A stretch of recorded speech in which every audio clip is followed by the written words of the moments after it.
Capsulite, proud sponsors of Cage Fighter.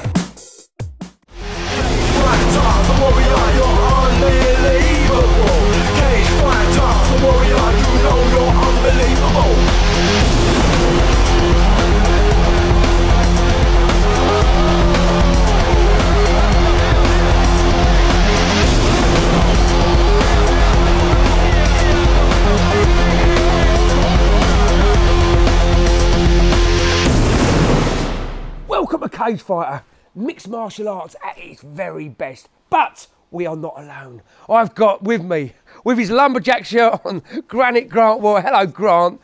Where do you go shopping? You know, I've got a passion for fashion.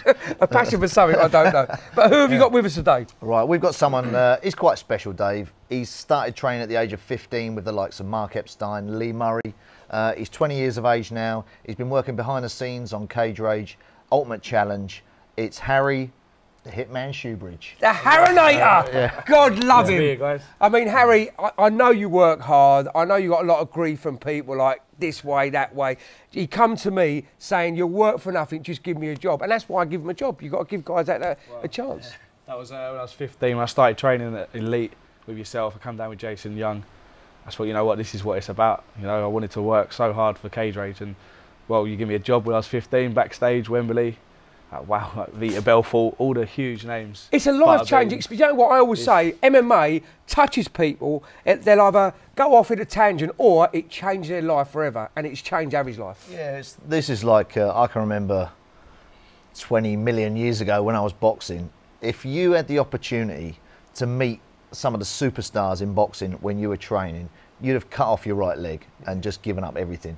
But guys like Harry who they've got into the sport, you know, when it's really growing, and I mean, you're just living a dream, aren't you? Yeah, I mean, like I say, from the age of 15 upwards now, I mean, within the last 5 years, I've met Vita Belfort, Butterbean, Phil Baroni, Ken Shamrock, Paul Daly, Dan Hardy, Anderson Silva. He's gone jogging with Anderson Silva around Wembley, breakfast with Vitor. I mean, getting drunk with Tank Abbott. It don't get no better. Yeah, it's amazing. You know, yeah, it's for something. I'm only 20, and to meet people like that, you know, it's been great for me so far. Yeah, and the nice thing about it is, because Harry's treated some of these guys, you know, you've seen the distress they've gone through in the change rooms. You know, I don't want to name the big names, but we had some of them crying before their fights, being so nervous at Wembley, thinking, this is the fight of my career. Harry's there going, it'll be all right, it'll be all right. And now seeing him in the UFC, you know, fighting for world titles. It'll be all right, Anderson. You'll get there in the end, son. I mean, for you to do it and then be a fighter yourself now, you know what they've gone through, so... What kind of experience is that for you? Well, like I say, 15, 16, I never ever thought I would, well, be a professional fighter by the time I was 18, and that's what I'd done. Watching them, it's an amazing experience. Just watching them warm up in training, thinking, wow, you know, this is live Sky Sports, Wembley Arena. That was as, you know, as amazing that as it is being. I mean, a lot of the time we brought them down Elite. We had Matt Linton down there, Vitor down there, Anderson Silva showing us that back elbow, and then he went and did it to Tony Fricklin. George Rivera. Yeah, you know, and Harry's there picking them up, going, right, I'll take you down the club, have a little train, I'll take you back to Wembley. Harry's like, hello mate, how you doing, Ken? Giving it all that. But, hang on, it's all about star-striking Harry. Let's see Harry, the Shoebridge, the Hitman in action. This is Sidwell versus the Shoebridgeinator. Only that was Shoebridge that time that caught Sidwell with a good low kick. Well, the good thing that Sidwell did was he followed up those kicks as well, didn't he? He wasn't just happy to target the leg. When he saw his man off balance, he took the opportunities. And this guillotine, to be fair, Shoebridge did well to get out of, didn't he? He did. I mean, he got out of guillotine twice. He did very well. This is where he needs to counter again. Sidwell was on Shoebridge when he missed immediately. Shoebridge has got to do the same to Sidwell to start backing him up, because he's not having success on the counter. And as you saw again, Sidwell is landing. But again, it's the first fight. One of these men might tire dramatically, Rob. You know, when that adrenaline leaves you, it leaves you. And one of these men might suddenly feel it all too much in terms of stamina. Sidwell looks for the takedown, looks for a leg submission. Shoebridge did a good job popping his legs free, looks to fall into the guard of Sidwell. He's got to be careful here when he comes into it though, Rob. Needs to mind that he doesn't get caught. Sidwell trying to work for something. Doesn't get anything. Shoebridge steps out, lets him up. Both these men are tired now, Rob. Look at them both. Let's go. Halfway through the second round, and they are almost running on empty.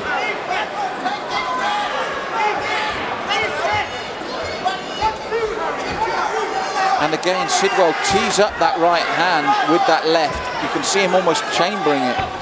Oh, and suddenly he changes it, and Shoebridge blinks there. Good tactic, as we've said before. He's worked the leg non-stop, then suddenly he brings the kick up high. Right, gives his opponent something else to think about. That's right, he doesn't know where the kicks are going to go now. Sidwell looking quietly confident.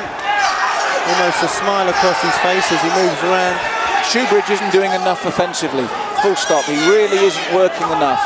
And those low leg kicks are taking their toll on him. He doesn't kick himself. And again, slow to follow up when his opponent misses because of the damage to the leg. This is a baptism of fire for both men, Rob. It really is a tough, tough fight to have in your debut. Good attempt to take down by Sidwell again, but doesn't get it this time. Ball by Shoebridge.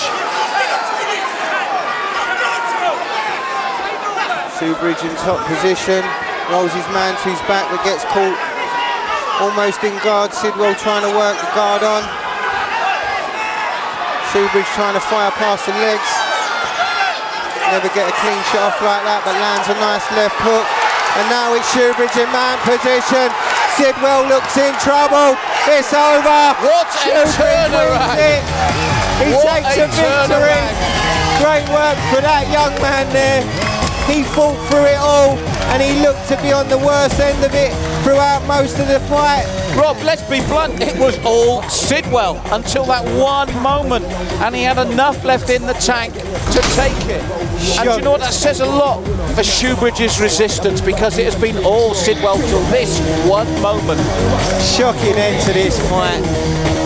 I probably would have laid my house on it going the other way.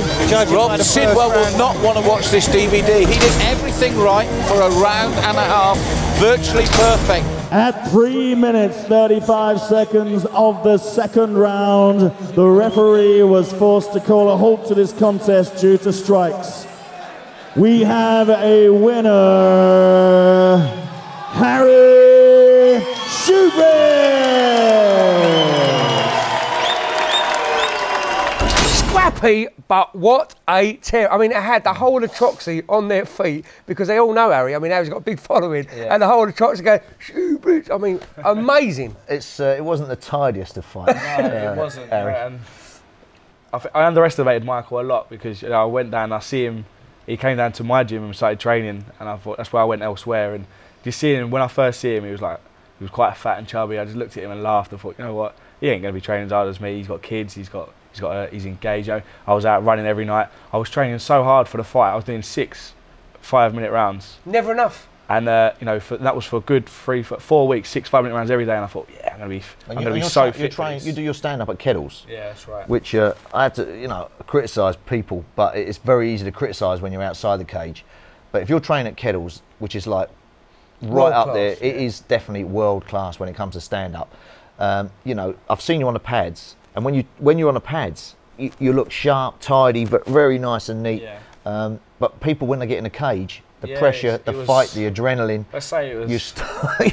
We said this on the way up here. You could be the tidiest fighter in the gym, and when someone goes at clock and you get in, it's like and then you go in and it all goes out the window. It does. I mean, it's so different when you're fighting, when you've got the likes of, I don't know, 3,000 people. You've got cameras that is being filmed for Sky. Action. Everything, newspapers. So many people watching. It's different. It's different from just being in a little small hall to having a little scrap in front of a couple of hundred people. And I think what showed Harry then was the heart, because you was getting beat and you was getting hit, and it's like you hear the crowd, and you think like a Rocky movie, you get up going, I want to get back up. And Harry did. You recognised it. He got up and really got up and done the business. So it was. At the start of the second round, my family was in over by the same corner as Sidwell, and I was looking at them, and they was all looking like Oh my God, scared. Poor Harry. And I was sitting there, I was fine, my cardio was fine, which I can see he was blowing, and that's what I just sit there and smile and say, if only you knew, like, I'm fine, that's all right, I'm not getting hurt. I'm ready. Mum, I'm ready, don't worry, I'm going to be okay. It was a good moment, you know, sit there and think, I'm I had your still mum fresh. come up to me going,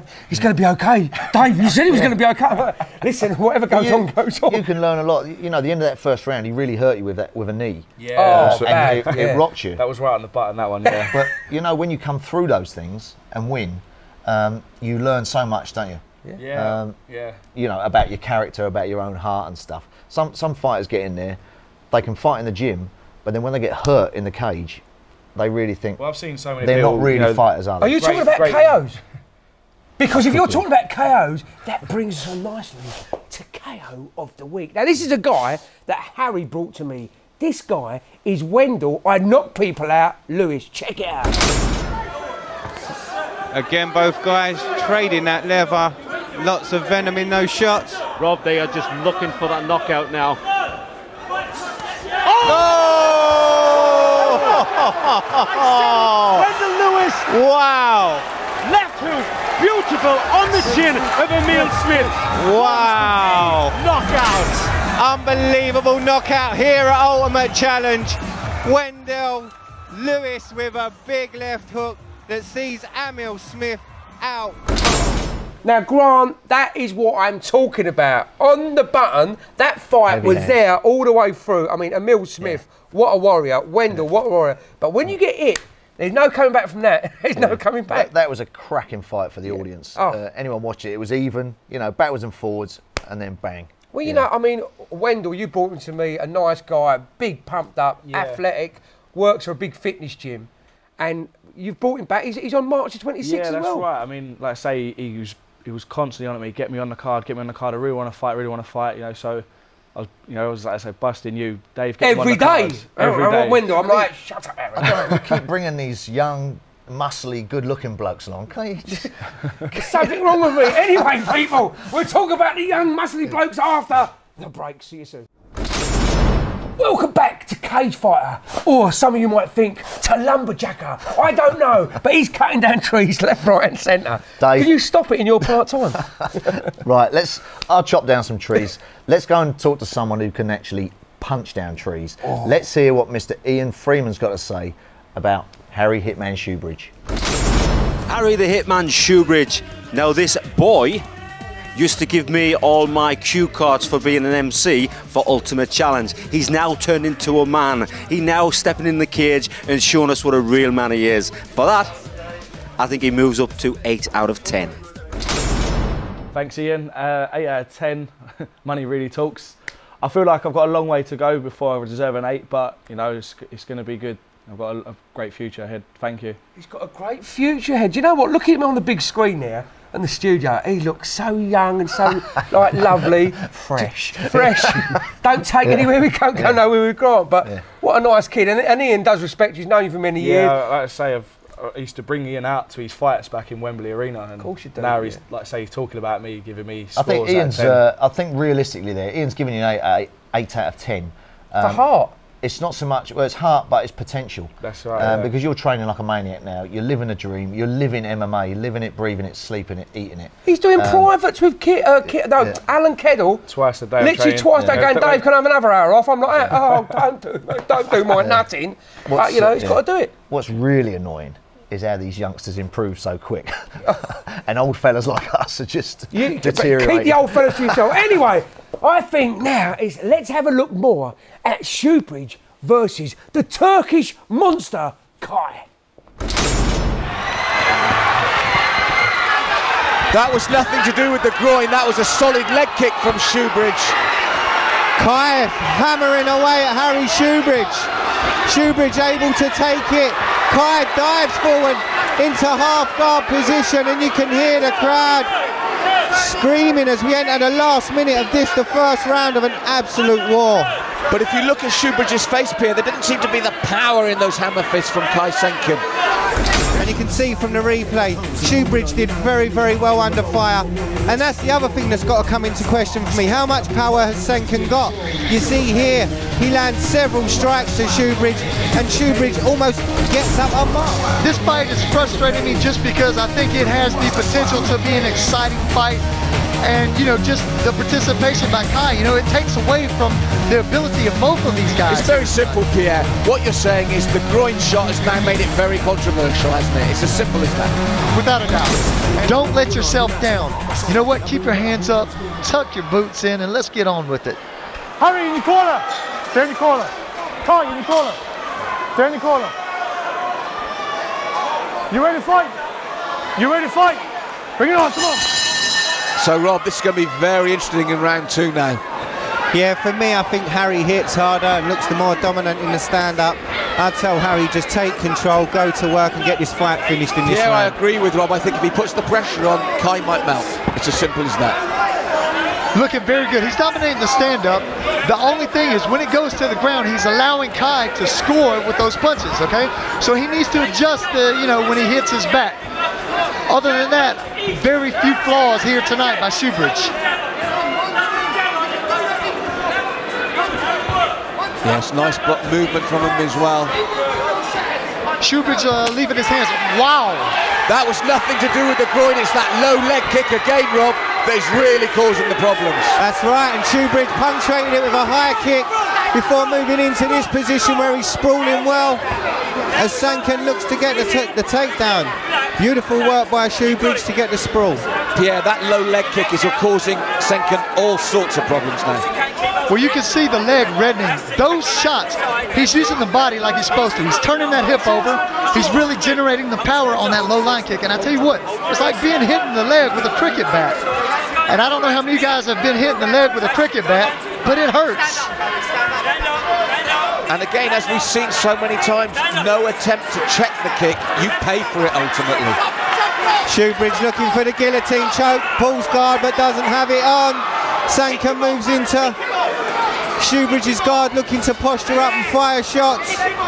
Shoebridge trying to use the legs to push Sankin away and does a good job of doing so. I'm sorry, I think Shoebridge made a little bit of a mistake there. He should have looked to pop back up on the feet. We know that this fight so far, Kai has the advantage on the ground in scoring the points. And Shoebridge has the advantage stand-up. Now, Rob, this is what I don't understand. As you said, when Senkin was on the ground and pound, there seemed to be no problems with his groin. When he was ground and pounding, now it's all over. Ladies and gentlemen, after 2 minutes, 8 seconds of the second round, we have a winner. Due to verbal submission, Harry Shoebridge. You know what? That is what you call a fight. But there were some dirty tactics, headbutts, there was all sorts going on in there. Bad blood to begin with, but what a tear-up. A few bits and bobs going on, but that's, you know, I always say in MMA, there's just one thing that is still underused and underrated is the low kick. But Harry, you smashed his leg to pieces. Yeah, I mean, I've been working a lot down at my gym with Alan Keddle, just working so much on my stand-up, my Thai boxing, and the leg kicks have improved so much from my first fight to my second fight. It's a completely different fighter. My cardio was brilliant for that fight, and the stand-up was, was really well. Oh, mate, well done. But all I'm saying to you, this next fight that you're actually going to fight, lights out. I mean, you've got a hard guy there, one of the hardest, they call him the hardest man in Kent. This guy's been on the gypsy circuit, on the bare knuckle boxing, on the unlicensed boxing and the proper boxing. He has got hands of stone, and Colin Wilby you're taking on. I mean, that is going to be a real tough fight for you. Well, this is cage rage, not field rage. You know what I mean? And this is what I'm about. So. And at the end of the day, really I think you've been around long enough, Harry, to see you've seen people come from different backgrounds. Jiu-jitsu guys who've been knocked out, boxers who've been taken down and tapped out. No one's unbeatable. No one's unbeatable, but the game nowadays is mixed martial arts. That's right. If you're a one-trick pony. I've watched Colin when I was 15. Before I was even fighting myself. I've watched him fight for years. I never thought by the time I was 20 I'd be fighting him myself. But I don't have no problems. I feel more than confident about beating Colin. Confident. Yeah. I've got what it takes. So. You feel confident. Okay. This is an exclusive interview behind the scenes as the guys walk out of the cage. This is CJ interviewing big, bad Ben Smith. I'm standing here with the legendary Ben Smith. How do you feel after that fight? No, it was a good fight, man. He was a warrior. He was tough. I'll tell you what, these geezers that look a bit out of shape, they can have a row, you know. It reminded me of the Wayne Weaver fight this time last year. You know, very, very tough, hard to finish. All, you know, all credit to him. And he hit me with a couple of hard shots. So, yeah, no, it was good. Good fight. Yeah, because it looked like quite a brawl. I mean, both of you two are both, you know, doing what you could to, you know, win. But you just overtook him at the end and you just was just battering him. I mean, he reversed me a couple of times. I knew his ground weren't bad. You know, I didn't make too many mistakes, but he did reverse me a couple of times. I almost got him in a couple of submissions, but you know, he almost, I could feel he almost tapped on one of them, but he managed to get my arms burnt out. And yeah, I think in the end we were both tired, but I think he was more tired, and that was it, you know. Yeah, definitely, I thought it was tired because I mean he was taking so many blows, and I was like, you know, well done on him for taking them. And he was a warrior for, you know, going through the whole fight. To be honest with you, I thought at one point the ref was going to stop it because he was, you know, he wasn't really coming back with anything. My arm was getting more and more tired, and I thought, Jesus, come on, Grant. But you know, I think he done well, and it made it a really entertaining fight, and I think everyone enjoyed it, you know. Yeah, definitely, the crowd was going mental. So what do we want to see from you next? Well, I think next, I think I'm fighting here in March. I'm not sure who it's going to be yet. I mean, I'm thinking it'll probably be Ollie Thompson, who I was meant to fight last month, but obviously couldn't because I got a cut. So I think he deserves the next shot. So you know, bring it on. Well, you know, a lot of people are giving Ollie. They're all saying Ollie is the man. He's going to be the new champ. I don't know. It's 50-50 to me, but well, it's one. You know, when you have a title fight, you want the two top guys to fight to find out who is the top guy, and that's what you've got there, isn't it? Ollie Thompson versus Ben has come on leaps and bounds. He's our heavyweight UCMMA champion, and he's a gift to God. You know, he really has proved himself all the way. But where champions are made is the gyms. And if you haven't got a massive gym to train in, sometimes you have a little gym in your back garden. So I took Grant to my back garden gym. Check this out, gym of the week. Now this is a great submission. A common position in the guard. Billy the Kid grounding and pounding poor old Jack on the floor. But Jack's biding his time, waiting for the right moment so he can snatch an overhook. As he overhooks, it's nice and tight. And watch the way he grabs, he uses his shin there, the way he flicks up. Now watch this, this is important. The way he's grabbed, he's hooked. He doesn't use his thumb, but he's hooked. It's like a hook, pulls that down tight. So there's no movement from old Billy. He snaps his leg over. Now Jack has turned. Notice he's not here anymore. He's turned, not 90, but nearly 100 degrees, which is a perfect triangle position. When he pulls it all in tight, that's gonna be an instant tap. Guys, that's fabulous. We'll see you next time. Well, it just shows you, Grant, it doesn't matter if you're in your bedroom, your garage, your little box. If you've got the right people to train with, you can have a top workout. A cracking workout, and I'm still aching, I have to say. Well, guys, it's been an absolute pleasure to have Harry on the show. I'll see you tomorrow at the office, my friend. I'll see you in the cage. Can't wait. And people out there in MMA land, we'll see you next time on Cage Fighter.